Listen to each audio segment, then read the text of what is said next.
अरे यार 3 बजे फिल्म शुरू हो जाएगी, तू क्या कर रही है? बस मुझे 5 मिनट दे, मैं अभी साड़ी बदल कर आती हूँ। अरे बहू, तू अचानक कहाँ जा रही है? तेरी सास तुझे आवाज दे रही है। अरे छोड़ ना, ये बुढ़िया कभी नहीं सुधरेगी। क्या हुआ माँ जी? मैंने आपको कितनी बार मना किया है कि मुझे जाते हुए टोका मत कीजिए। मैं फिल्म देखने जा रही हूँ। तू अभी चली जाएगी तो मेरे लिए खाना कौन बनाएगा बहू? सुबह से भूखी बैठी हूँ। अरे माँ जी, आप कौन सा घर का काम करती हो जो आपको भूख लगी है? अच्छा, मुझे देर हो रही है, चलना रीटा। अंजलि के जाते ही सीता देवी अपनी किस्मत को कोसते हुए सारा दिन घर में भूखी बैठी रहती हैं। इस तरह अंजलि अपना बहू होने का कर्तव्य कभी नहीं निभाती थी। वहीं दूसरी तरफ अपनी सास के खाते से पैसे निकाल के अपने शौक पूरे करती थी। लेकिन सीता देवी इस उम्मीद पर थी कि एक दिन उसकी बहू सुधर जाएगी। फिर एक दिन सीता देवी की जुड़वा बहन गीता देवी वहां आती है। अपनी बहन को घर के काम करते हुए देख गीता देवी आग बबूला हो जाती है। अरे ये सब यहाँ क्या चल रहा है सीता? तेरी बहू कहाँ है जो तू घर के काम कर रही है? सीता देवी भावुक होकर रोने लगती है। अब तुझसे क्या छुपाऊं? मेरी बहू रत्ती भर भी मेरी इज्जत नहीं करती। मजबूरी में मुझे घर के सारे काम करने पड़ते हैं। वो तो बस सारा दिन अपनी सहेली के साथ सैर सपाटा करने में लगी रहती है। अच्छा, तो उस चिड़िया के पर निकल आए। तू चिंता मत कर, मैं ऐसी कई बिगड़ैल बहुओं को ठीक कर चुकी हूँ।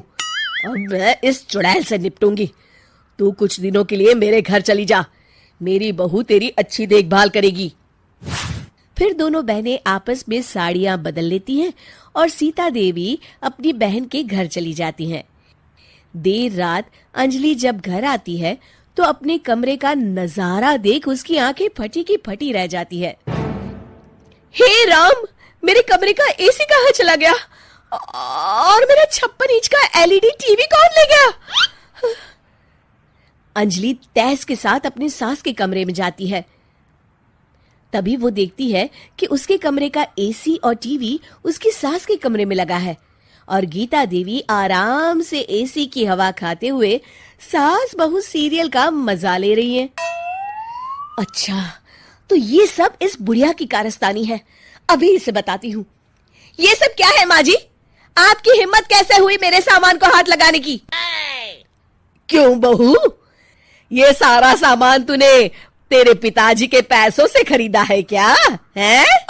लगता है तू भूल गई कि ये सारा सामान मेरे पैसों से आया है, इसलिए मैं अपनी सारी चीजें अपने कमरे में उठा लाई। तुझे कोई एतराज है? चल जा यहाँ से, सीरियल का मजा किरकिरा मत कर। गीता की बातों का कोई जवाब नहीं बनता देख अंजलि अपने दांत पीस कर रह जाती है। अगले दिन रीटा और अंजलि शॉपिंग पे जाने की तैयारी करती हैं। अंजलि जैसे ही अपनी स्कूटी पर बैठती है तभी गीता देवी स्कूटी की चाबी निकाल लेती हैं। अरे, ये स्कूटी कहाँ लिए जा रही है? ये भी मेरी कमाई की है। माँ जी, ये तो आप हद कर रही हैं। मैं बाहर पैदल जाऊंगी क्या? हाँ, पैदल जा। वैसे भी तुझे घूमने का शौक है, मुझे नहीं। देखिए माँ जी, इस तरह मेरी सहेली के सामने मेरी बेइज्जती करके आप ठीक नहीं कर रही हैं। आप मुझे अच्छी तरह जानती हैं, बाद में आपको पछताना पड़ेगा। अच्छा, तो तू नहीं सुधरने वाली? मेरे ही घर में मुझे ही धमकी दे रही है? तेरी याददाश्त के लिए बता दूं कि ये मकान मेरे नाम पर है। अब तू देख, मैं आज ही अपने बिल्लू वकील को बुलाकर ये सारी जायदाद अनाथालय को दान कर देती हूँ, फिर तुझे एक ढेला भी नहीं मिलेगा। गीता की बातें सुनकर अंजलि के पैरों तले जमीन खिसक जाती है।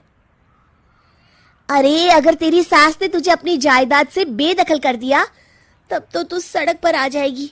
मैं तो कहती हूँ चुपचाप अपनी सास से माफी मांग ले अंजलि। हाँ, तो बिल्कुल सही कहती है, मेरी सास का कोई भरोसा नहीं है। अरे नहीं नहीं माँ जी, ऐसा गजब मत करिए, आज के बाद मैं आपको कोई तकलीफ नहीं दूंगी और घर के सारे काम ना मैं ही कर लूंगी। मैं आपको एक अच्छी बहू बनकर दिखाऊंगी। कुछ दिनों के बाद ये लीजिए माँ जी, आराम से गाजर का हलवा खाइए। खुशबू तो बहुत अच्छी है। हाँ माँ जी, वैसे मैंने सब काम कर लिया है, तो मैं आपके पैर दबा दूं? आप आराम से हलवा खाइए। इस तरह गीता देवी अंजलि को सही रास्ते पर ले आती हैं और सीता देवी वापस अपने घर में आकर रहने लगती हैं।